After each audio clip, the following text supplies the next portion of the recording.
YouTube! ¿Qué pasa? Welcome back to another Bleach Brave Souls video, and this will be the most up-to-date beginner's guide in 2023.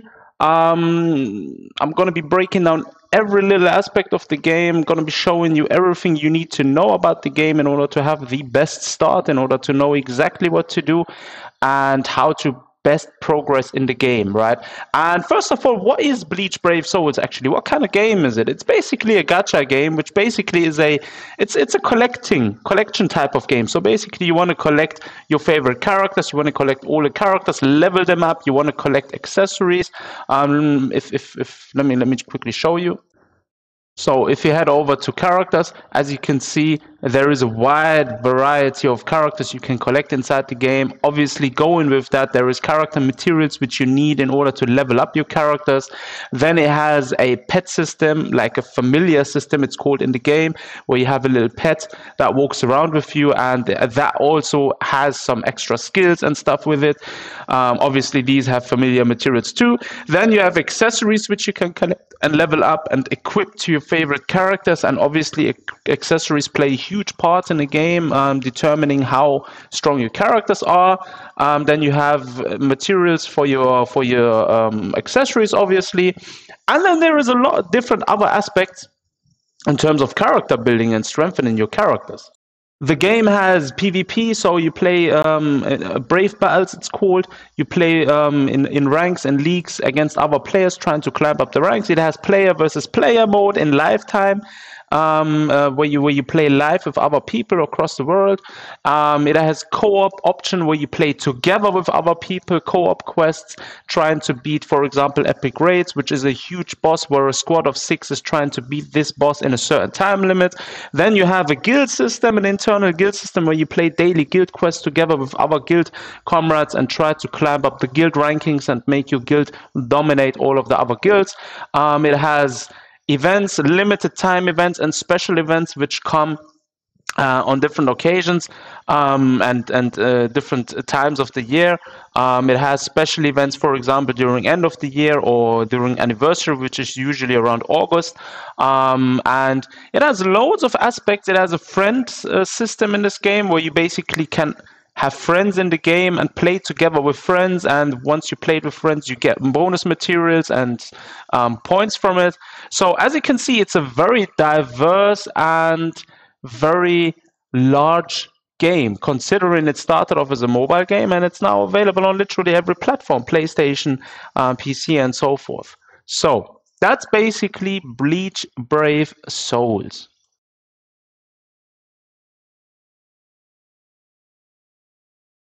Right, next we're going to be talking about banner schedules. So basically, the game has banners which you can summon on to get your favorite characters. So when you hit down below here on shop summons, you have characters and you have accessories. Now, accessories usually stay the same. The main thing is characters right here.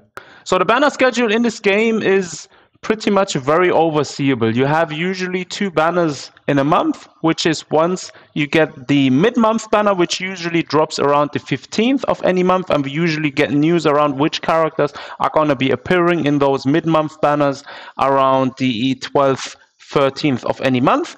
And then you have an end of month banner, which usually appears on the last day of a month, and you usually have news regarding which characters will be featured in those end of month banners around the 28th, 27th of any month. Now, the mid-month banners are typically 3 characters, and the end of month are typically 2 to 3 banners, 2 to 3 characters. However, it can be at times that you get in like 2 characters during mid-month and 3 characters for end of month, or vice versa, that you get 3 characters for mid-month and 2 characters for end of month. So it's different. It differs from time to time. So, but the best thing you can do is always try to skip the mid-month. Generally, every veteran player, including myself, will advise you in the game to skip mid-month. Why? Because Caleb, most of the time, leaves out certain skills which are very good for mid-month banner units and includes them to end-of-month banner units. And usually end-of-month banner units, for example, in the past year, have been all either limited or seasonal characters. So basically there is a higher value in getting characters that you can actually have actually higher rarity than other characters. Then again, there is certain characters, for example poll selection, which is a selection of characters that has been voted by the community, which drops once or twice a year. Then you have like rerun banners, for example the lifelong desire summons, which are banners that usually drop within a month, apart from the mid-month and end-of-month banners. These banners usually include characters that have been featured a while ago and have their reappearance now for people to resummon on them again. I typically advise to skip these unless it's a very broken good character that is actually in the current meta or something. But nevertheless, these type of banners do appear as well. Then you have the Christmas banners, which usually appear around December, Christmas time, which feature usually characters that have like a Christmas kind of appearing. Then you have these character selection banners, for example, which I highly recommend to always skip. These are very bad, very trash actually. So I would never really recommend summoning on these. And then again, you have premium summon banners, which literally don't ever summon on them. Just don't. Like premium summon banners, you stay around all year round, and yeah, you don't want to summon on these, since these usually have very bad drop rates. You don't have guaranteed steps to summon on, and so forth. Then you have summon tickets. So tickets which you can use in order to summon for characters. You gain these through playing the game naturally. My recommendation is saving a Brave Soul summons tickets, so you have a couple of hundreds, and always summon when you do summon in steps of 100 or minimum 50. That way you have higher chances of getting new 5-star characters. Same with the 4 or 5-star ticket. The premium summons tickets you rather get like a lot when playing, for example, certain events. However, they have very low drop rates on 5-star characters or anything like that. Right, next up we're going to go over the power-up process in the game and how this actually functions and works. Now, what kind of character rarities do you have in the game? You have basically, I'm going to throw in a little picture. You have basically 1-star character rarities. You have 2-star, 3-star, and 4-star, 5-star, and 6-star. Now, you see this little orbs icon? You get these orbs, 5-star orbs, for maximum up a 1-star character to level 40. A 2-star character to level 50 gets you 10 orbs. A 3-star character to level 60 gets you 25 orbs, and so forth. And bear in mind, you get these orbs only once you level up a certain character, right? If you get multiple copies of that character, you won't be getting orbs for each of those characters, but you will only get once for leveling up one of those characters to the max rarity. Generally speaking, 1 to 4-star characters are like fodder type of characters. So what you want to be doing, if you get them first time, level them up to the max, and that's it. Then you can use them as fodder for feeding to 5-star characters. 5-star characters are actually the ones you want to keep, and usually when you have a 5-star character, you want to, let me just quickly click on this 4-star character right here. So typically when you have a 5-star character, you want to lock them. Right here on the left, there is an option which allows you to auto lock every 5-star character you get in the game. So I recommend activating that in the settings. Now, basically these 5-star characters, once you level them up first time to level 100, gets you 50 orbs. And after that, you are able to awaken them to a 6-star character. And a 6-star character, on this image here, it's shown level 150. A 6-star character reaches, once he gets to level 150, he gets 75 orbs for once only, and then you can awaken them further to get them to the max level 200. So level 200 is the maximum level you can achieve for any given character in the game, and only 5-star characters are able to become 6-star characters and to reach a maximum level of level 200. That's basically all there is in regards to getting orbs from these characters. And how do you know that you maxed out the character once already? Say, for example, this Hallibal here, I've had her already maxed out. How do I know that? She's now at level 1. I haven't feeded any other characters into her. I'm going to explain in a second how that works. You see right next to the level icon, where it says level 1 of 50, there is a little badge. And this badge is an indication that I've already leveled her up in the past to her maximum level and gained orbs from it, right? That's basically how you recognize it straight away. Now, how do you feed a character into another?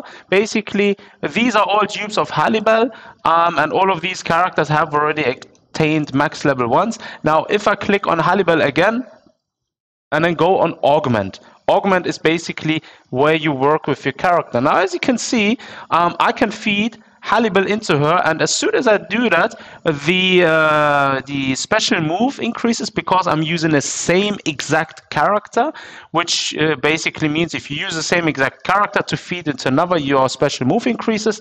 Plus, you see on top these little balls kind of filled up, and basically when I hit Ascend for 4,221 coins, let's do that quickly, and then this character is basically max ascended and can now be worked on and can get maybe pushed up to the maximum level if you haven't done that already. Now let's go over and do that quickly. So we go back from the Augment screen and head over to Soul Tree. Right. And here on Soul Tree, you have this Soul Tree which you can level up. I highly recommend not leveling this up for any 4-star, 3-star, 2-star, 1-star character at all. Save your materials only for 5 and 6-star characters. And what you want to be doing, you can either play quests now with this Halibel in order to level her up, or you use XP crystals, which I have a few of them. And if I use these crystals now, I can level her up to level 70, which would make her maximum level. Let's do that for the sake of this video. And now she's at maximum level. You see already the stats have been enhanced as well. And that's basically how you build a character up. And it works the exact same way for a 5-star or a 6-star character. And in a 5-star character, you want to complete the whole Soul Tree. And once you complete the entire Soul Tree, down below here where it says Soul Tree, it will show green 100%. And then it will say Evolve. And that way you can evolve a 5-star character into a 6-star character. One thing to note in this at this moment is also characters like these. Let me just click on this Renji right there to show you exactly. Characters like these, where the stars below the icon are gray. Characters like these cannot transcend to 6-star. These are called raid characters, and these are typically used only as fodder characters as well. To feed into a 6-star character in order to unlock certain skills, right? And that's basically just another fodder characters. However, once they reach maximum level, so for a 5-star raid character, if you reach this level 100 for the first time, you will get 50 orbs. Same for a 4-star raid character. There are only 4-star and 5-star raid characters, so bear that in mind. How do you get these raid characters? Let me quickly show you. Once you're in this screen, you go on the bottom right to quests, and then you go to events, and here it says raids. And when you click on it, it opens up characters icons where you see all of these are gray, and there are 4-star raids and 5-star raids, and you can complete either of them. And from these, you can actually gain a lot of orbs. So that's basically another orb source in the game where you can gather orbs from. So your main orb source is obviously character building up, and that's where you get a lot of characters from. Right, next up, I'm going to be breaking down the character details and what everything means when you're in this character screen and what to look out for. So, first of all, on the top left where it says Soul Reaper, beneath character info, that's basically an indication what affiliation this character is. So, we're talking about Aizen Sosuke here. He is basically a Soul Reaper character, which basically means he's part of the Soul Reaper affiliation. That's why Soul Reaper is there. Some characters could be 2 affiliations, so it could be Soul Reaper and Captain, or Espada and Arrancar, and so forth. Now, he is a Arrancar killer, as it says here, Arrancar killer. That basically means he will be dealing extra damage to characters that are from the Arrancar affiliation. So using him against characters that are Arrancars is actually preferable. Now, below that, it says his special, Hado 90 Kuroitsugi. That's basically his special move. As you can see, it's level 5 of 5. That basically means during the time I've had this character, from any banner I pulled 5 copies of him, and getting 5 copies of a 5-star character is very good, because that way you can feed the other versions of that same character into that one character and basically transcend him. And that basically means, as you can see here below that, it's 5 level 10 slots, one of them for attack, for focus, for stamina, defense, SP, and a 3-star attack slot. And these slots basically indicate that I've had 5 copies of this character, and you can also use certain transcendence points to re-roll an extra slot, and that's basically what you call a max transcended character once you have all of these leveled to level 1. At base they all start at level 1, and once you level them up to level 10 they are at max. And once you do that for any given character, the character's color changes from level 200 green to level 200 purple. That's basically what you can see with some people when they have a purple character. Right, then this character has something called Soul Trait. It's basically a normal attack damage plus 20% in this case. So that basically means if I use this character as a link for another character, which I'm going to be explaining later on in this video, then that character gains an additional normal attack damage plus 20%, which basically means he's getting up a power up because I equipped this item to another character. So that's basically one other aspect of character strengthening in this game, and it can get very deep in terms of character strengthening when you first time confronted with this. So listen carefully, and that way you will be good to go from now on. This character is a green attribute character, so if I wrong button, sorry. This character, as you can see in his icon, there is like a green Japanese sign. That's basically an indication that this character is a technique attribute character. So green is technique, purple is heart, orange is mind, red is power, and blue is speed. That's basically all there is to these attributes, and basically makes him a technique attribute character. His stats are directly on the right. So basically stamina, attack, defense, focus, and SP. Stamina is his health, attack is his normal attack damage, defense is his defense stat, focus is his critical hit stat, and SP is his spiritual pressure stat, which I'm going to be explaining later on when we come to the gameplay. Right, then you have something here. When you hit on confirm, you can see the currently equipped accessories for this character. When given a character an accessory, I typically suggest going for the same color always, because that way you will get bonus from that character. And then as you can see, here are the character links I've given him from other characters, which basically this one increases his normal attack damage by 30%, this one by 20%, and this one by 25%, and reduces damage taken by 16%. Then there is bonus abilities, because these link slots can also be leveled up. As you can see, it says level 20, level 20, level 20. That basically means I'm getting even more bonus from characters that are being equipped to this character. And once you get a character to level 15 on all of his character links, or level 20, you unlock 2 extra bonus abilities. In this case, extra full stamina damage boost and stamina recovery. And that is basically further down the line. That is more or less end game content right there, so I'm not going to be delving much into this now. Then on the top right you have a list where it shows you all the skills a character has, which basically lists every skill a character can use, and it also shows what attacks this character has. This character, for example, has, like every other character, 3 strong attacks. His second, the middle strong attack right there, where it has a little shield icon, is basically a boost and a shield, which provides him with a shield and other players in the party with a shield. His other attacks are normal strong attacks, and his normal attack and his soul bomb, all of his attacks inflict a status ailment which is called weakening, except his second strong attack. This character has certain skills, and I'm going to be explaining the skills next up, but as for now, that's basically all there is to know to the character details. On the bottom left it says soul tree, and on the right it says augment, if I was going to be making changes to this character further.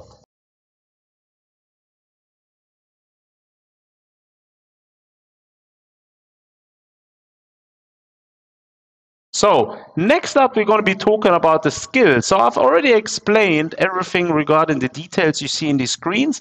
Next up, we're going to be explaining a few of the skills you get from looking at the skill list. So let's go over a few of those skills. Now, first up, it says Bruiser, 100%. Bruiser is basically a skill which increases the normal attack damage output from a character. Typically very good because there is two characters types in this game. There is SP-based characters and then there is NAD-based characters. SP-based basically is SAD characters are strong attack damage characters. These characters and their kits and their skills are more leaned towards a gameplay dealing damage with their strong attacks. And then there is NAD characters. These characters typically have a kit and skill set which is more leaned towards using normal attacks only to deal the maximum amount of damage.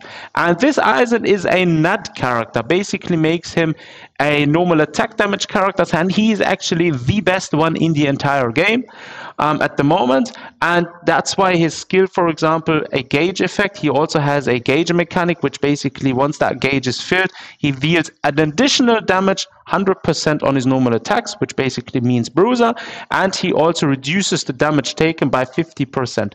This character has a fire resistance by 100%. It has a skill called Read All Affiliation Dodges. Sometimes you face enemies in a given quest which can actually dodge your attacks, and it can be pretty annoying if you don't have the right character. So that's why I always recommend, when you're facing an enemy which has a dodge mechanic, use a character that has a skill read all affiliation dodges or read a specific affiliation dodge. That way you can ignore the dodge of the enemy and still hit him. This character has something called Sprinter +1. Sprinter +1 is basically a skill which shows up in the gameplay when you do flash steps, which is basically a faster movement, which allows you to do an additional fast movement step forward. There is differences to this. There are some characters that have Sprinter +2, and then there is one skill which is called Long Stride, which basically allows you to make even longer fast forward movements. But that is basically the normal variant of this. Now, then he has the gauge effect, which I've just talked about. Strong attack recharge. Once his gauge is effective, he has a strong attack recharge additional for 30%. So his strong attacks have a natural recharge time for a few seconds. This recharge time reduces when his gauge effect is active. Then increased normal attack damage. It's basically Bruiser. It doesn't say Bruiser here, but this indicates that this character is Bruiser. Is at 135% at the moment. There is also a skill called Berserker, which basically indicates that the strong attack is being increased, typically something like 40, 50, or 60%. Then this character has damage taken, decreased damage taken, minus 16% from the links, a skill which I highly suggest if you level up your link slots further down the line, is using the full stamina damage boost, because if the character is at full health, he deals an additional amount of damage. Flurry is a skill which is typically only for NAD characters, which basically Flurry +1 allows him, with every hit he makes, the enemy gets an additional second hit. So basically it's like 2 hits. There is Flurry +1 and Flurry +2 currently, and with one character Flurry +3 in PvP. And that's basically all there is to it. SAD or strong attack damage characters have a skill which is called Frenzy. It's the same as Flurry. Basically, Flurry increases the normal attack damage hits, and Frenzy increases the strong attack damage hits. Then there is a skill called Debilitator, +5 seconds. And this skill basically increases the duration of an inflicted status ailment. So, for example, if Aizen inflicts an enemy with his weakening status ailment, which basically reduces the attack damage from the enemy, then this status ailment will remain longer on the enemy. Basically a prolonging of the effect of that's been inflicted on the enemy, and that's basically what that skill is. Now, I'm not going to be going over every skill, but these are just a few of those skills. For example, Poise is another skill which basically makes him like a tank. So when he gets hit, he doesn't move. He just stands there and takes the damage. Multi-barrier is his skill, which basically is his second strong attack, which inflicts a shield on him and all of his comrades. Then there is a skill called Guard Break plus hit hidden enemies. Guard Break is typically for a NAD unit a must-have skill, which allows to break through enemy guards.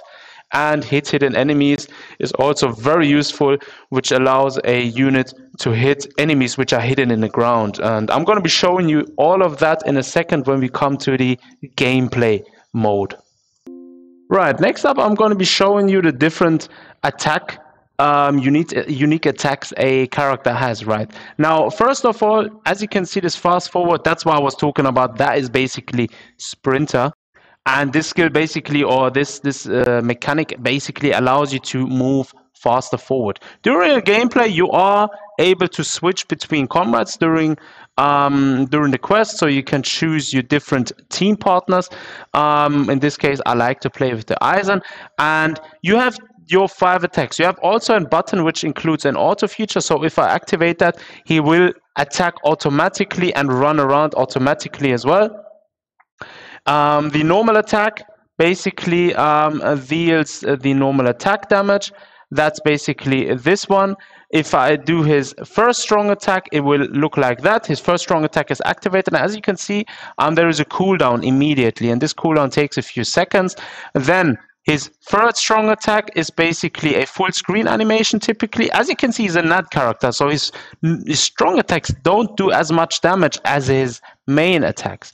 That's basically why this character is so valuable, for example, for autoing or auto-farming certain game events. Then his SA2, which is very nice to look at, is basically his multi-barrier. And as you can see, he is now surrounded by a sort of aura, which basically protects him, and he has 5 of those shields. So he can take a total of 5 hits before taking actual damage, and his other team comrades actually take no damage as well for 3 hits. Now his gauge effect is active, and he will even do more damage. As you can see, he's doing almost double the damage now, since the gauge effect is active, which is actually a very insanely overpowered feature for this character. Now, completing a quest like this, typically with a maxed out character, is pretty fun and goes very easy. And let me just quickly continue this quest to the final boss. Each stage, well, each gameplay you're having consists of 1 to 5 stages, and at the last stage you will typically face a boss.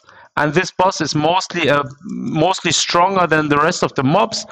You're facing along on the normal map, and after you beat that boss, basically you complete the quest and get whatever rewards you're gonna get from that quest.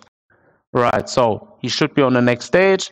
Let's go. You see this indication, boss battle starts, and I typically suggest when you're facing the boss, use your soul bomb, your special move. Then it shows a little animation of the character, and each character has a unique animation, which basically shows their skills. And the boss obviously can do his animation as well, but in this case we tanked it, we survived it, and that's how you beat a stage. And that's basically the gameplay explained. And after the gameplay is over, after the quest is over and we've finished it, you get a screen where it shows which items you obtained. If those characters would be a lower level, they would be gaining experience.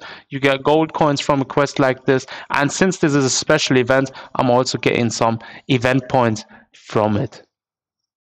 Right, next up I'm going to be explaining some of the status ailments. Now, in order to show you this, I've chosen this character, the 7th anniversary Ichigo. As you can see, he has a skill which basically inflicts a status ailment on all of the enemies, straight up. And as soon as he does that, they get paralyzed or get weakened. In this case, as you can see, in the back row, the enemies actually took a direct hit from a skill which this character actually has, which paralyzes or weakens them. As you can see right there, the status ailment procced. And that's basically a unique skill to, for example, this Ichigo, where he automatically, during a quest, procs his status ailments.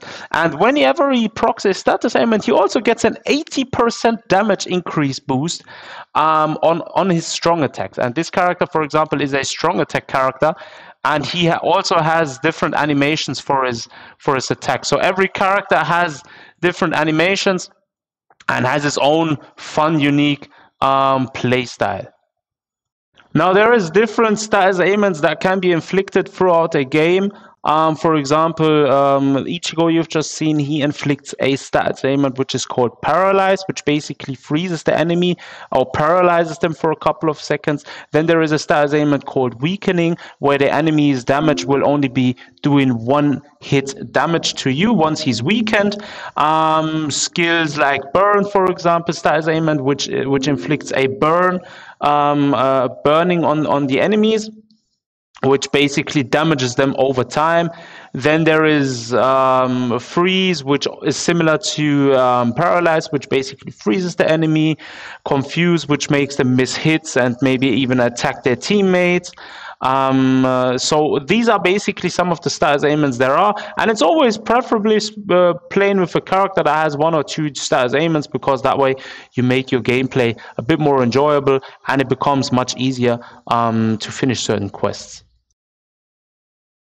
Right, next up we're gonna go over through the link slots leveling, and I'm gonna be explaining you exactly how all of this works and what you have to take into consideration. So as for example, I took my Ichigo here, my heart version Ichigo, so he's a purple attribute character. And I'm not going to be going over the details, but I have him 505 as well. And by the way, this is the best free-to-play character you can have in the entire game. You can buy one copy of him every month for free for 20 million coins from the coin exchange shop. And that's basically one way of maxing this character out literally for nothing. I mean, gold coins come very easy in this game. At one point you will have billions of coins and you will literally not have a need for them at one point, but that's very, very end game. As for now, like I said, this is the best F2Play character you can have in the entire game, and I'm going to show you exactly what to do in order to level up his link slots and how all of this works. Now, what is link slots? When you hit confirm, you see character link and it says all three of them level 0, 0, and 0. And ideally you want to level these up to the maximum level for any character you play with. So that basically means if you equip this character, let's quickly do this. So we go over to augment and we want to give this character some links. So we're going to choose a hard character, which is the same affiliation. Since this is a strong attack damage unit, I highly suggest giving him links which will actually make him benefit. So for example, giving him a strong attack or recharge link, which is typically very useful since it makes his strong attacks proc faster and recover faster. So let's give him, for the sake of this showcasing, 3 of them. Now if we go back, we gave him now 3 links, we've equipped him with 3 links. If you go back and hit confirm, he has 3 links now. In this case, you see next to his stats on top, on the right, it says it shows a 0 in brackets, and it basically shows he's not gaining any special or any stats increases from these character links. Why? Because his link slots are all level 0. So in order to gain extra stats from these characters that I've just equipped, you have to level up his link slot. So we're going to be doing that. Now, the first one, we're going to level up the link slot. I'm going to be showing you exactly where to get these materials in a second too, and how to get them and stuff. So we're going to level him up to a total of level 20, right? We want to get him to the maximum level. In this case, I have all the materials already together, and these materials you need for every single character in their respective color. So this is a purple character, a hard character, he needs this color. And in order to level him from 0 to level 20 for each of the slots, it will take a considerable amount of materials, and it will use 5 million coins each. So bear that in mind when maxing up a character, that I can be a bit materials consuming. That way, I always suggest farming enough so you can stay ahead of the game and do that. And once you level him up to the maximum, he will gain something. But I'm in this video, I'm not going to be doing him to level 20. I'm only going to be bringing him up to level 1 for each of the slots. So just to show you guys what exactly happens. Once you level him up to level 1, it shows this little animation. You can skip it, and that makes him level 1. And now if you go back, as you can see right next to his stats, he has gained some bonus. Why did he get bonus? Because the character I've equipped him with is the same attribute and is also at level 200. So you need to give him always a character which is also maxed up in order to gain bonus from it, first of all. Second of all, your character link slot has to be leveled up to at least level 1 in order to gain 2%. And as you can see, if you go back here, we are now at 2% at the next level, get 3%, 4%, and so forth. And I always recommend getting your character to at least level 10. That way you get 20% bonus from every character that is being equipped. And at level 20, you will get a 30% bonus, which is a huge bonus considering. And that basically is a way of making your character stronger, of increasing the strength of your characters. Now you might be asking, where do you get those materials from? Where can you get them? So let me show you exactly how to get them and what to do in order to get them. Right, so in the screen, ideally you want to be clicking down below in the right corner on quests and then co-op. Right, and in order to gain materials, you should be playing co-op quests. Now, in order to gain these little droplets, which you also need, I highly recommend some quests like Enriched Droplet Zone. From time to time, Caleb gives us a increased drop rate of these, where you get 3 times as much as usual. And whenever a time like that drops, I highly suggest you farming these events for that limited amount of time, so that you can get the most materials you need. Then, in order to get these normal pots you've just seen, for example, today we can get blue pots. You need to farm something that's called Inheritance Zone. You can also farm this on your own under quests and then events. However, I suggest farming this on co-op, either Inheritance Zone, or you can play Epic Raids, which I'm going to be coming later onto what exactly that is. There you get the most of these. These are typically changing every day. So you have 5 different attributes, and every day there's a different color available. So today it's Mind, tomorrow it will be something else, and so forth. So you have to play this quest with an orange character in order to gain purple pots, and you have to play, for example, with a purple character in order to gain orange pots. So it takes a while to get used to the schedule of this whole, but once you have it figured out, it will be very easy. And then on top, you have something called Inheritance Trials, which gives you these super pots or super link slot potions, and these you need to go for any character from level 10 to level 20 of their link slots, and basically that's what you need. But Inheritance Trials are typically very hard. That's more or less end game content, and with a normal base level 200 character, it would be extremely hard trying to complete it, because most of the enemies and mobs in this game mode have higher resistance, higher defense, much more HP. Typically 1 or 2 hits will kill you instantly, so you have to be very aware, and you got to be playing with a good strong character in order to play this. And even then, it's not always that easy, so bear that in mind before you jump into game modes like these. And that's basically all there is to link slot leveling. Basically you need to collect materials in order to level up your link slots, and I highly suggest to always level up your link slots to a minimum of level 10 and try to aim for level 15 and level 20 along the road. That way you will get the maximum out of your characters in terms of damage output. Right, next up I'm going to be explaining something called Transcendence. Now, Transcendence is something very important as well in order to increase the damage and the strength of your character. And as you can see, this Kisuke I've chosen right there, he is at what's called max Transcendence, which basically means there is no further way to increase the strength of this character from dupes or anything. Now, what is Transcendence? How does it work? So basically on the right here where it says set, when I click on it, you see 5 of these, and all of these are level 10, which basically means that I've pulled in the time I've played this game 5 versions of this exact same character, which I feed it into one, and that made me allowed me to unlock these further slots here. So the first slot I had was focus, the second one was attack, and so forth. And it allowed me to unlock even more slots for this character. And that's how I, with time, was able to max this character out and level each of these up to level 10 and re-roll his last slot. Now that's basically a max transcended character. How does all of this look for a character that isn't max transcended? Let me exactly show you. Now, as an example, I'm pulling my trusty Ichigo again. He is also 5 of 5, fully duped out. I've bought 5 copies of him, fused them into one, and as you can see, all of these are level 1. Now, in order for him to get the maximum out of these, and he also has the wrong extra slot. I only got a 3-star stamina, which gives him 1000 stamina, but ideally you want to give him, because he's a strong attack damage unit, a 3-star SP slot.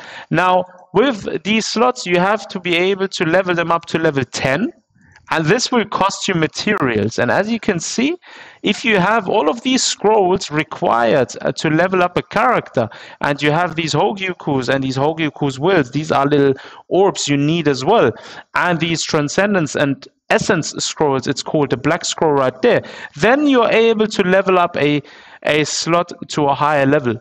Bear in mind that farming these can be sometimes very tedious. These are not that easy to come by, first of all. Second of all, you can only get a limited amount of scrolls every week and in a given month. So bear that in mind when trying to level up and max out different characters, that it's not always easy to get your hands on these scrolls. So that is basically why this is more or less end game content, since it's not easy to max out a character as fast as you maybe wish to. There are times where KLab is giving out some of these for free. For example, a couple of months ago, we've had an event where every player got each of them for free, enough to max out one character to a maximum level. But typically you have to farm these from game modes called Chronicle Quest, for example, which I'm going to go over through in a second, or like weekly hard quests, and buy them from exchange shops. That's basically where you get these. But anyways, once you have these maxed up to level 10, you will see the true potential of any character, and even older characters that maybe not be much of use nowadays will be after getting to a maximum level of these, will be getting a huge power boost. So bear that in mind when playing this game. Right, next up we're going to go over the accessories. This game has a very extensive accessory building mode and an accessory collecting mode, which allows you to get accessories, level them up to a maximum of level 50, and so forth. Again, with accessories there is differences of rarity. You have 1-star, 2-star, 3-star, 4-star, and 5-star accessories, and not every 1 or 2-star accessory, for example, can reach to 5-star. Except a few. So it takes a while to find out which ones these are. I'm not going to be showing you exactly which one is which, but basically accessories are very important. Very, very. I can't stress this enough. Accessories are very important in this game in order to be able to complete quests, maybe facing difficult opponents and quests, and overall strengthening your characters, right? As you can see, for example, this Zeta Borutan pill allows me for 50% chance to hit hidden enemies. If I equip this, for example, this orange Zeta Borutan pill attribute to a orange character, it will increase it to 100%. So basically it gives them a guaranteed chance to hit hidden enemies, which are hidden underneath the ground. Or for example, these swords. The wooden sword, for example, increases the normal attack damage from Soul Reapers, Captains, and Squad 0 members by 10%. And the second slot, ideally you want to get a 15% attack reroll, because if you equip this, for example, to the same attribute character, which is a red power character of the exact given attribute, which is Soul Reaper or Captain, then he will get 20% instead of 10%, and will get 30% as additional attack instead of 15%. So that is basically how all of this works. As you can see, there's different different accessories in this game. I do have to say not all of these are useful. So for example, the Quincy Scarp is rather useless. I only use it in 1 or 2 occasions, and that's really it. Or for example, the thick nerd glasses is also not that useful except in some game modes, for example Guild Quest. The Tension Tie, a very effective accessory to increase your special move damage. If you equip this, for example, to the same attribute character, it will increase it by 100%, which is basically insane. Then there is, for example, special items like the Super Spirit Javelin, which is very rare actually. If you equip this to a human character, this human character will gain 25% spiritual pressure and 15% spiritual pressure as a second slot. So that basically means a strong attack damage character that is being equipped with this equipment, this accessory, gains, if it's the same color, 50% spiritual pressure and an additional 30%. So that is basically one insane accessory to increase the damage output of a character. And similar, there is, for example, the Soccer Ball, which increases the damage of normal no affiliation characters. Then there is also accessories which decrease the status ailments. If you're being inflicted with Weaken, it will decrease the time by 25%. For example, or there is accessories which allow you to gain more XP. For example, if you want to level up your characters faster, it's typically good to give them accessories like these, the Serite Bulletin Special Edition. So he gets 25%. If it's the same character, he gets 50%. There is skills accessories which increase your movement speed. There is accessories which allow you to get more gold, for example. For example, these gold watches allow you to get 20% gold coin drop on top if it's the same character. So that's basically very useful, for example, if you're farming in an event and you want to get as much coins as you can get. Then there is things like these, Ishin's Charm, which increases the stamina. For example, very useful if you want to build a pure tank, for example, in brave battles, in PvP. That is also very useful. Or there's accessories like this, the Hoji Kusai. Actually not very useful, but I could see some uses in some stages where you have an increased healing effect by 50%. If it's the same character, your healing increases by 100%. So yeah. So as you can see, there's a wide variety of accessories in this game, and it's actually good to max them all out to level 50. Lock them, same thing. If you press on one, you can lock them on the top right, and that way you will not be accidentally selling one of those. And that way you can start your collection of these accessories as well. And equipping these accessories, again, like I said, you do it normally if you go to your character and say, for example, we choose this Kisuke again as an example.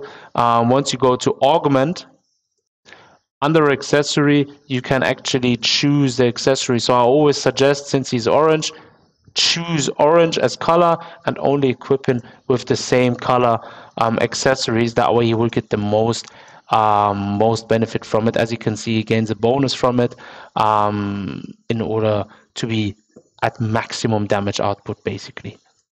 Right, next up, we're going to be talking about point events and what point events actually are. Now, point events is a special limited time event which drops twice a month, usually once at the beginning of a month and once during mid-month again. And a point event is basically an event which stays for 13 to 15 days and in which you can continuously play a quest and accumulate points, and these points will add up and get you rewards. Now, in order if you want to play point events, I highly suggest playing point events and trying to collect the bonus characters that are needed. So if you have these characters, for example, in this case, you will get additional bonus on top and bonus rewards on top of everything. So basically, that is one aspect of point events. The other one is the rewards. Now, let me quickly go over the rewards. Now, as you can see, it says on the top, play through the events for rewards. Basically, when you do this, you gain points, and these points then again give you some things. So let's go over this now. Where is it? Points. Here it is. So here for a full list of event points for this reward. So if you head over to this, you can see at certain points you get certain rewards, and I always suggest farming for every points event to a minimum of 3 million, because 3 million is usually the threshold, the maximum where you get all the major rewards, and everything beyond that will collect you Brave Soul summons tickets and normal materials, which I highly suggest. So if you're a beginner, the best thing you can do is farm point event, farm it literally continuously, farm the last stage, not the ultimate difficulty, so rather than that, one difficulty below that, and farm it continuously in order to gain the most from it. And this special point event, for example, this time goes up to a total points of 5 million, and at 5 million points you get a special move source, which is very rare. So if you're watching this now, I highly suggest you play in this point event, because this special move source is extremely rare, and it basically is another dupe of a character. So if you have, for example, a green character, you have 4 copies of him and you miss 1 more copy, and it's a very good limited character or whatever, then you can use this special move source instead of another copy of that character to get his special moves level to level 5. That way you are able to increase his transcendence and make him even more stronger. Right, next up we're gonna go through epic raids. And what is epic raids exactly?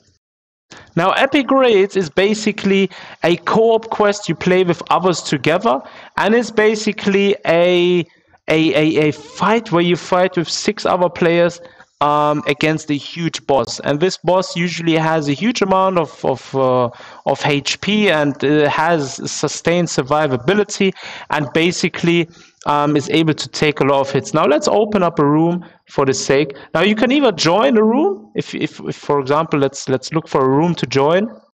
Now, as you can see here, a lot of people are playing already. You can join one of these to play with others, or what you can do, what I highly suggest, for example, in the beginning, if you have a bonus character, and I'm going to show you in a second what these are, then you can join lobbies where people are asking, for example, for bonus. Only I carry. These are typically players that carry people that have a bonus character. That way, if your bonus character is there but you haven't leveled him up or he's not as strong, then you can just join lobbies like these and let yourself get carried. That's, for example, one thing you can do in the beginning. Now, each of these quests has bonus units, and you see them typically here for each of the attributes. So here you see what bonus characters are preferred and what bonus characters you can actually use. So in this case, you can choose, the best thing you do is choose a bonus character or a potion bonus character in order for you to do the most damage during this quest. So I'll quickly change my character to a bonus character. So in this case, I'm choosing my chat, and I'm going to be opening up a room, and I'm going to show you exactly as well what you have to look out for when opening up rooms. All right, when opening up a room, if you are in a guild, on this top left here, on this button here, you can invite your guild members. So that's what I'm going to be doing this time. And also I'm going to be opening up the room. Now currently it's a private room. Anyone with a room message can join. Or what I will do a room. I will be making a room public in order to show people that I can join. So I'm going to write down something like bonus preferred, or yeah, let's go for something else. Bonus if you have something like that. Yeah, that's basically the message I'm tipping in there. Speed clear. Make sure the level cap is level 200. Definitely worth it. I'm gonna take away the skill. That way I don't have any restriction on it, and that way I can make the room now a open room. Now anyone that sees this in the list can actually join the room and play with me together against this huge boss in a second. Now let's wait for the room to fill up. It sometimes takes a bit, but this time it went very fast. As you can see, 200% bonus on the top right. All of these are bonus characters. We are good to go, and we should be able to take down this boss fairly easy. Right, let's jump into this. Right, let the games begin. That's basically how it looks. So you're in this huge arena, kind of, and you're trying to fight this boss, trying to take him down.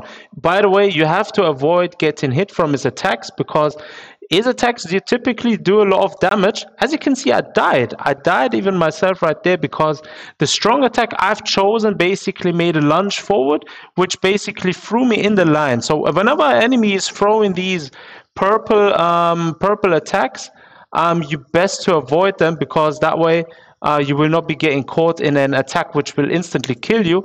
These red ones don't really that matter if your character is is strong enough to dodge these. But again, I was in a field where I got hit from a purple attack, which basically means it's a one hit. So you have to be taking care that you miss in those spots. I did this only now to showcase you that you shouldn't be hitting those, and you should be able to learn the patterns because every single epic raid boss has a different pattern of attacking. So some of them will be throwing certain attacks a certain way. Some of them will throw in them in different ways. Some epic raid bosses have a certain status ailment which is being inflicted, and so forth. So let's try to avoid all of his attacks for now, and let's go in for the kill. Now he should be dead now. That's it, victory. We did it. So it was fairly easy actually. With a full team of bonus units, everyone's doing 50% damage.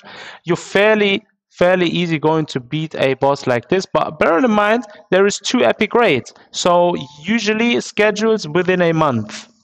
So the current epic raid, the Toshiro Hitsugaya, is staying for 28 days, for example, and this epic raid is just a normal version. Next month, the Awakened Toshiro Hitsugaya epic raid drops, and usually the Awakened ones are very hard.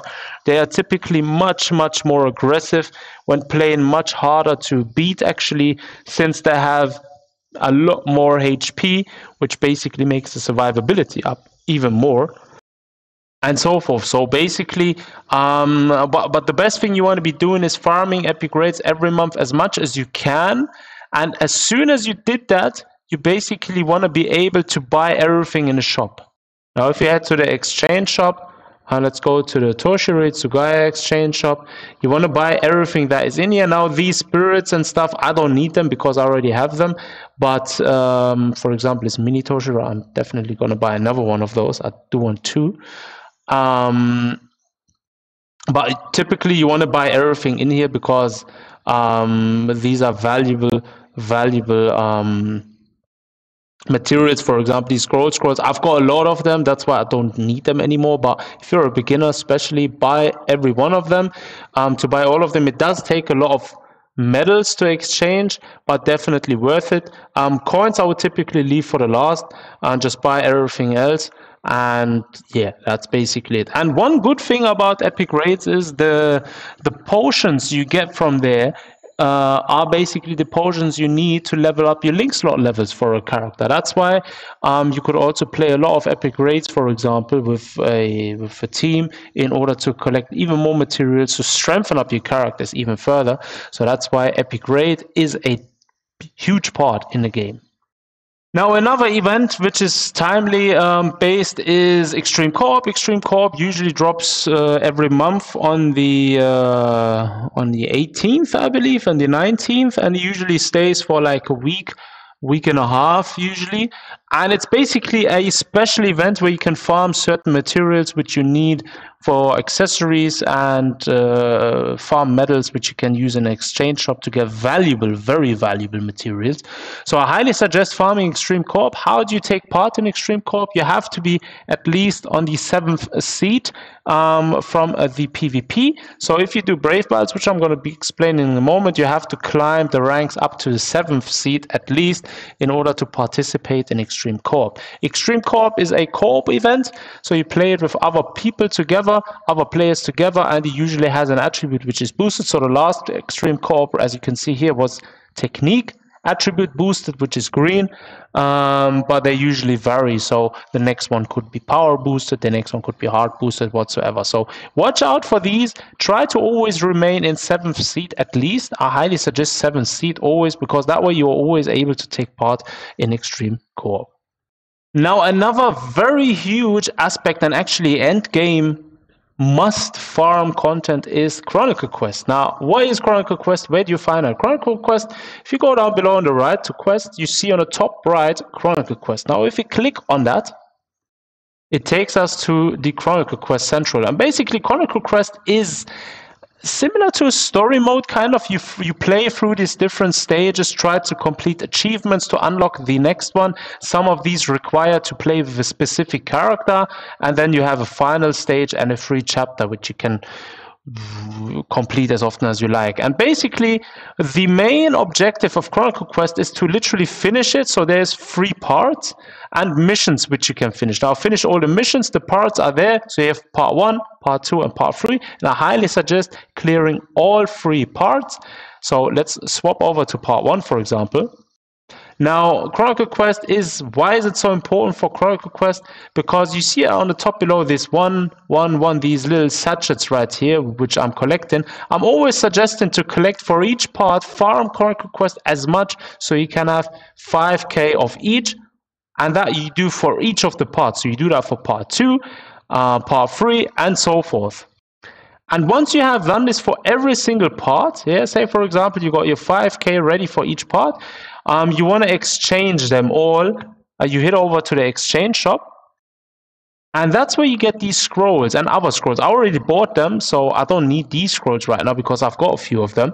But basically, you want to ideally buy every single scroll from these shops. And that's the main objective. And that's basically what you need and is really crucial for your character building further down the line. That's why I highly suggest doing Chronicle Quest. Farm every month. It resets every month again.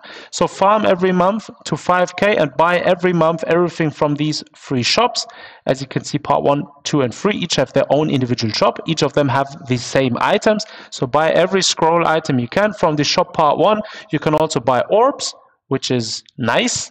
I think you can get 50 orbs free for every month just for farming this event. And that's basically one huge part which I highly suggest not to leave out. Now, another huge part which returns every month is Senkaimon. Now, what is Senkaimon? How do you get there? On the top right, on the bottom right, to quests, and then Senkaimon quest. Now, Senkaimon is basically a quest where you finish. It's basically like a tower, yeah, like you have different stages. Once you complete the stage, you go on to the next stage and then to the next stage and so forth. And each stage is harder than the previous one. And for each stage, you get materials, you get rewards, you get 5-star summoning tickets. With this newest tower, we've got a 6-star summoning tickets. And that is basically why you really want to do Senkaimon. Like, yes, it can be very hard in the beginning to do Senkaimon. So I highly suggest trying to build up your characters as much so you can clear at least normal. And once you're able to clear normal, build up even further to be able to clear extreme. Extreme is a bit harder. It can be very hard depending on your point of the game. But I highly suggest working towards these because Senkaimon gives you every month, if you can complete both normal and extreme. The special one is only yet now during New Year, but the normal and extreme one usually yield every month up to 500 or 600 orbs. So yeah, 500-600 orbs are very nice to have. And you get 5-star summons tickets from them. You get medals, which you can then exchange again for rewards in a medal exchange shop. And I highly suggest when you go to the medal exchange shop, let's quickly head over there, to collect these Eisen versions. These 5 Eisen versions are actually very, very good character links, and I highly suggest getting them and maxing them out. In order to max them out, you need these Senkaimon crystals. But these are actually what you need in order to max them out. So if you want to max out one of those Eisens or any Senkaimon character, you need them.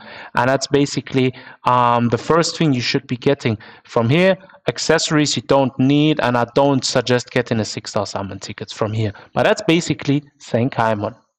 Right, next up we're gonna go over Brave Battles and what Brave Battles actually is. Brave Battles is basically the PvP mode, and you see down below here on the bottom it said Brave Battles. When we go over there, you see the Brave Battles starting point, and basically there is open leagues which reset weekly every week on Sunday, and during that time frame you want to be able to play brave battles and fight against others to collect points in order for you to remain in a certain zone. So at the moment, as you can see, I'm in the relegation zone, but I'm going to be climbing up again. I haven't been playing today as much.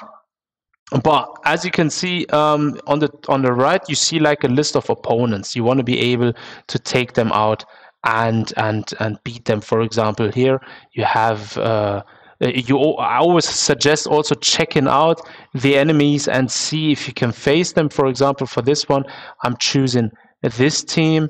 And let's quickly demonstrate what a typical fight looks like. Now, a brave battle fight is usually very short, only takes a few seconds.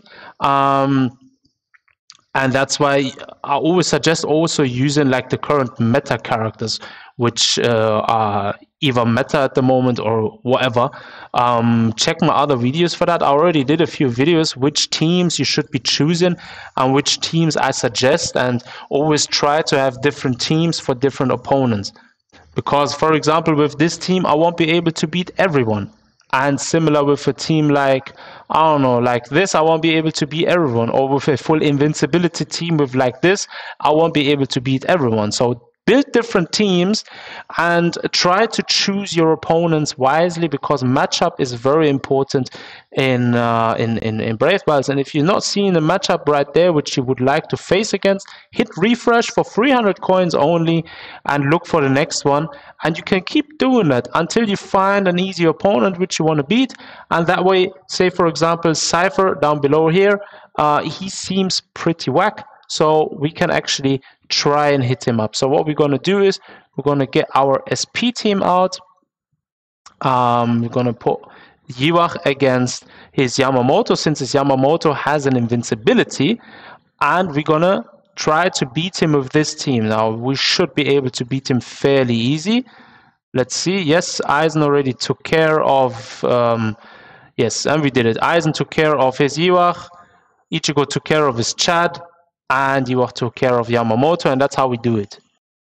And that's basically all there is to brave battles. I mean, it's all about the right team composition, choosing the right strategy. So there is different strategies which you can choose for your team. You gotta check for yourself which ones you want, and there's different guides. I'm gonna be making a few more guides on how to build ideal brave battle teams as time progresses. But as for now, that is just a base introduction into brave battles. Right, next up we're going to be going over Guild Quest. And Guild Quest is actually one of my favorite parts of this game. So basically, let's go over to Guild. So you see on the bottom right, there is Guild. Once you hit that, it takes us to the Guild station. So of your Guild Central, and this is my own guild at the moment. We are in A2 league. There is different leagues as well. You can check the league rankings on guild details, or you can check them on the Guild Quest. I'll show you in a second. But yeah, basically a guild consists of up to 20 members, and each of these members is able to do daily free guild quests. They reset these tickets on the top here, reset during a certain time every day, and once they reset, you can do free guild quests every day, which I highly suggest you doing, because guild quests yield a lot of rewards. They yield orbs, you get orbs from it, and obviously it helps because it's a team sort of effort kind of game mode. You want to be able, everyone wants to be able to beat the guild quest every day in order to progress further. Let me quickly go over to Guild Quest. And there are two difficulties as well for Guild Quest. There is normal difficulty, which is very, very easy, and then there is hard difficulty. And hard difficulty is actually the bread and butter of this game. It's really a game mode which requires you to actually have an understanding of skills, how accessories work, how different technique works. It's not just stupidly pressing an attack and trying to hope to hit an opponent. You actually have to direct your attacks into the correct direction in order to be able to beat hard Guild Quest. And that's basically a very, very taxing game mode. It is truly end game to be able to beat every week on hard Guild Quest. That is actually one of the hardest contents in the game. And once you have your way around and you know exactly what to do and where you are at the game, this shouldn't be a problem anymore. But basically, that is my favorite game mode. And there is a ranking system as well, where you can like see where your guild is at the moment. And the higher ranking is, the better rewards you get. Last but not least, we're gonna go over arena game mode. And arena game mode is actually my least favorite game mode in this game. I actually played very less, just enough to buy everything I want monthly from the exchange shop. But arena game mode is basically a live co-op game mode where you play in a team of 3 with your favorite character and try to beat enemies in a huge map, basically, where they keep on spawning. It's also a team effort, so you gotta be able to beat the opponents in the right time. Certain objectives have to be fulfilled in order to steal the opponent's points, for example. And once you win, you get a certain amount of rewards. I'm gonna showcase you the gameplay here in a second. So as you can see here, the team that scores the most points within the time limit wins. Basically, you have a time limit. Within this time limit, you have to move around the map and try to beat the other opponents. It is fairly hard at times to actually keep the overview and know what you're doing. I really suggest playing this at the beginning, definitely a lot, so you can like get used to this game mode. I still haven't really gotten used to it. I still try to skip it more or less because I don't really like it. I don't enjoy it that much. For example, if you're facing a team which has a shield unit, it's almost damn near impossible to beat them. For example, if you're facing a team with 3 shield units, it's rather a nightmare. So yeah, that's basically arena mode. As you can see now, there is a mission. So you have to beat the targets which are marked, and once you do that, you get a lot of points from it. And these points are actually what will help you later on to win actually the game and decide the outcome of a game. Like I said, it takes some getting used to because it is way different than the other game modes in this game. I do believe arena game mode was introduced like the last, and it was introduced only like 2 years ago. So yeah, it is a fairly new game mode, and I still do believe a lot of people don't actually play it. But I suggest you playing it just enough, like I said, in order to be able to buy everything from the exchange shop, because you can get orbs from the exchange shop, you can get other useful materials from the exchange shop. So that is basically why you ideally want to be farming it always. Like every month, there is 2 missions within a week, and as you can see, we're struggling quite a bit to actually win here, and I highly doubt we're gonna win this one. But nevertheless, yeah, that's arena game mode. it's a struggle at times. Like if you're not playing with the right squad, if not everyone's fulfilling their objectives, it's very hard actually winning. Sometimes a lot of people are AFK, don't do nothing, and they get kicked from the room. Or sometimes you lead in the whole time, at the last second, you steal the points from the opponent's team, and then you win. And it's like, sometimes it's like, I don't even still understand how it works, but sometimes it's like pure RNG, like that you get in the last second. Like you see, we were leading, they were leading the whole time, now we won it. Now, I'll put it on video now we won this one. Actually insane. But yeah, that's how arena game mode is, like it can go either way. Yeah, and that's all there is to know about arena game mode. And that basically completes our beginner's guide, beginner's tutorial. I do hope this was genuinely helpful to some of you new players out there starting the game. Maybe some of you that don't know the whims around the game yet.